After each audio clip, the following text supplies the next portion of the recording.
Sang Hyang Adi Budaya, Namo Buddhaya. Jumpa lagi dalam storytelling. Namun sebelum storytelling, duduklah yang baik dan kemudian marilah kita berlatih breathing in, breathing out. Ya. Nah, pertama-tama marilah kita undang bell of mindfulness, lonceng kesadaran.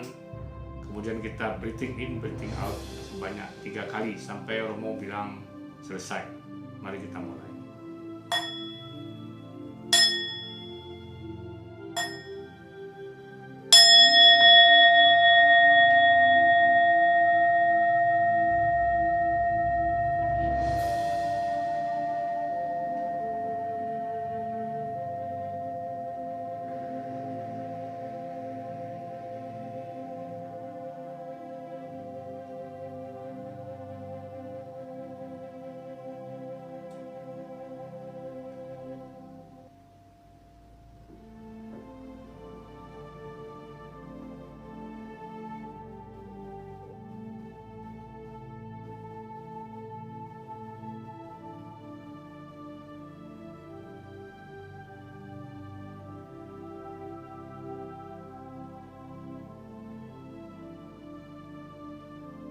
Selesai. Namo Sang Hyang Adi Budaya, Namo Buddhaya.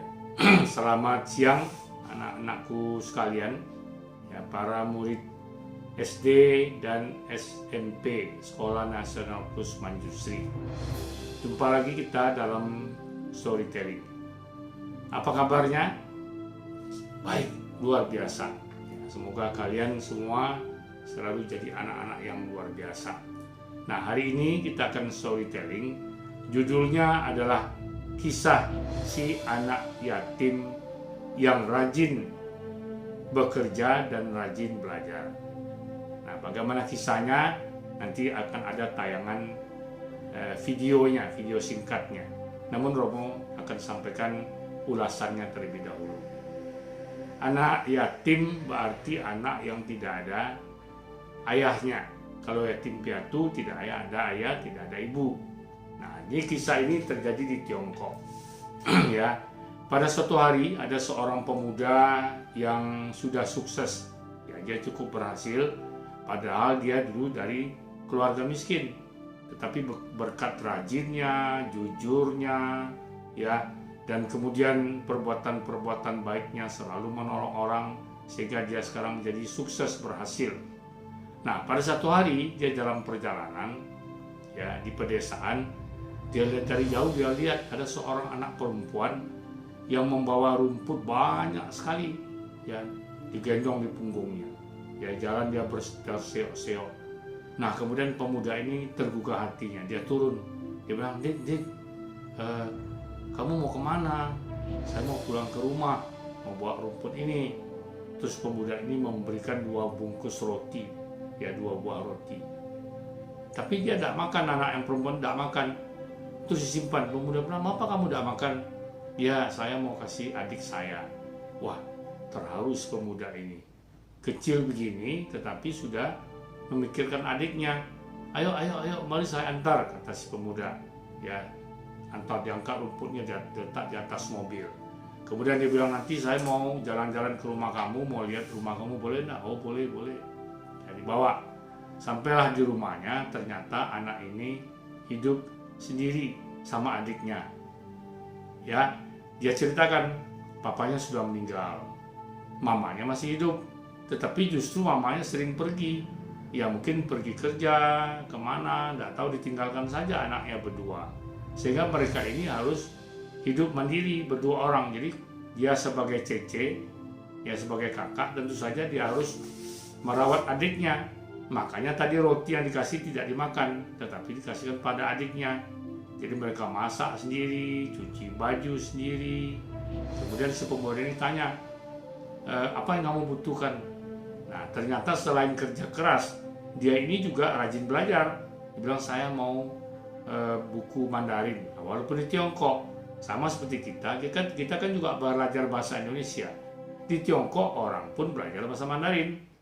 Nah, tetapi tentu belajarnya beda dengan kita. Kita hanya sekedar untuk berbicara, tetapi mereka mungkin lebih mendalami. Ya, Nah, apalagi kebutuhannya?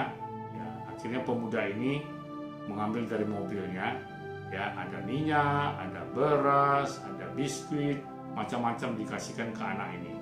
Ya, terus ada buku, dikasihkan juga bukunya. Dia bilang nanti kalau buku yang lain, ada buku matematik, buku yang lain, nanti akan saya kasihkan kepada kamu, ya karena kamu betul-betul anak yang baik.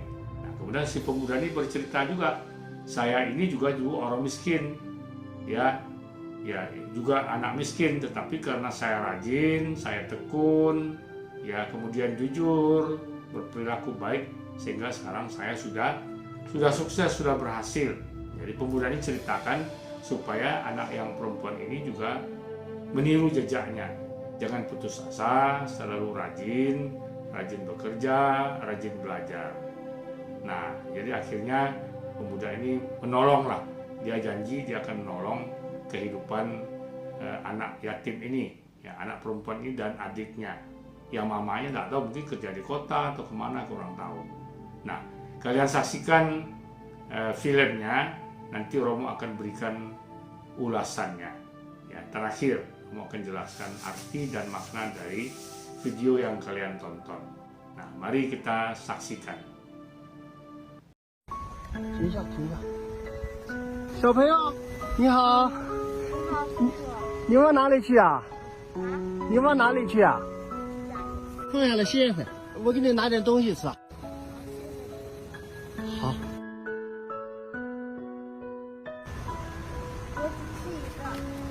拿两个吧，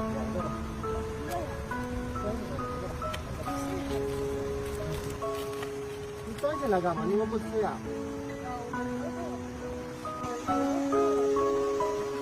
那不是有两个吗？没关系的，你吃嘛。你在这干活，你爸爸妈妈呢？我妈妈身体不好，在家里休息。爸爸呢？爸爸也去死了。爸爸不在了。我跟你一块到你们家看看，好不好？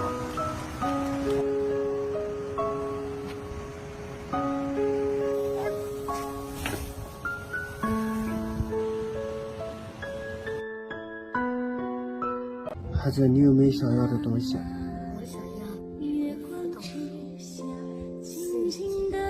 除了想要书啊什么的，还有没有其他想要的东西？我就想让我自己成绩好一点，读一些多的书。不想要别的，只要妈咪健康就好。好懂事的孩子。我以前小的时候，我不是睡妈妈那里，是睡爸爸那里。妈妈不在家的时候，不想再离开爸爸了。有了你，我才有家。没有爸爸，我现在很难过。因为叔叔跟你一样，也是没有爸爸妈妈，所以说我一定会长期的帮助你。我们一样，没有爸爸妈妈的很可怜的。你是我见过最懂事的孩子。我小时候也很懂事，因为咱们都是被逼出来的。我会努力的。你说的这些话，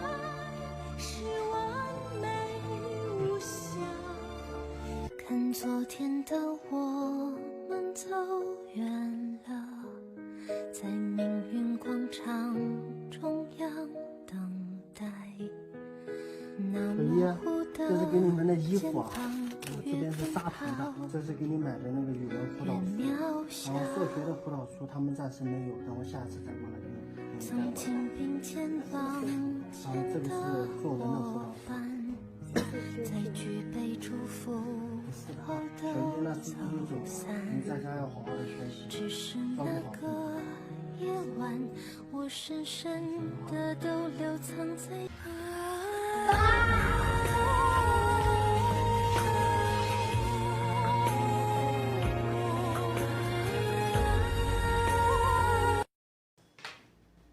Nah, setelah kita tonton, bagus kan filmnya? Mengharukan ya, bagaimana seorang anak kecil berjuang hidup yang bersama adiknya, sementara orang tuanya tidak ada.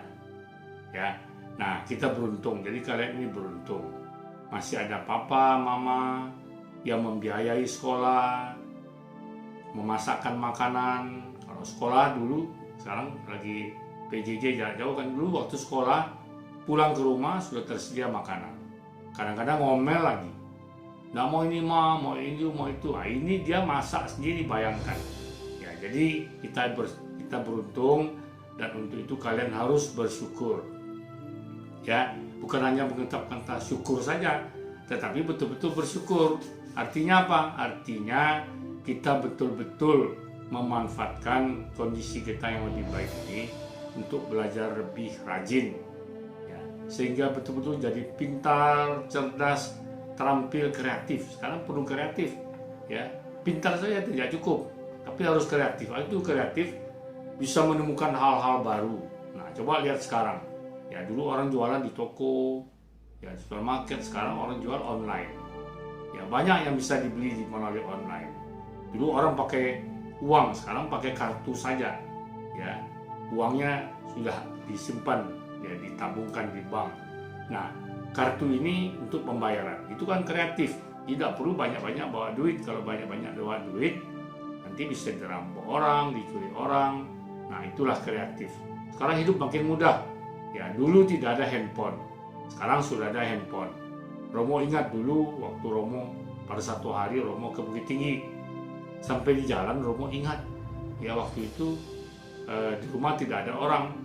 Ya, Romo ingat bahwa kompor masih hidup. Waduh, gimana mau nelpon ke rumah, ya, mau beritahu orang supaya bisa tolong padamkan kompor ini. Tidak ada handphone. Nah, tapi sekarang gampang, di mana-mana saja kita bisa menghubungi orang. Ya, anak-anak buku ketinggalan, tinggal telepon mama saja. Ma, bisa tinggal. Tapi jangan seperti itu juga tidak baik. Ya, jadi kita harus bersyukur kehidupan kita jauh lebih baik dari si gadis yang anak yatim tadi. Nah, oleh sebab itu, marilah rajin belajar, serius, sungguh-sungguh, jangan tinggalkan main-main game, dan kemudian jangan main game terus, nonton film terus, ya, bermalas-malasan terus. Harus menjadi anak yang rajin supaya kelak kita bisa sukses. Demikian saja anak-anak sekalian. Akhir kata, marilah kita mengucapkan salam Namo Sang Hyang Adi Budaya, Namo Buddhaya. Dan marilah kita dengarkan Bell of Mindfulness, kemudian kita breathing in, breathing out sebanyak 3 kali.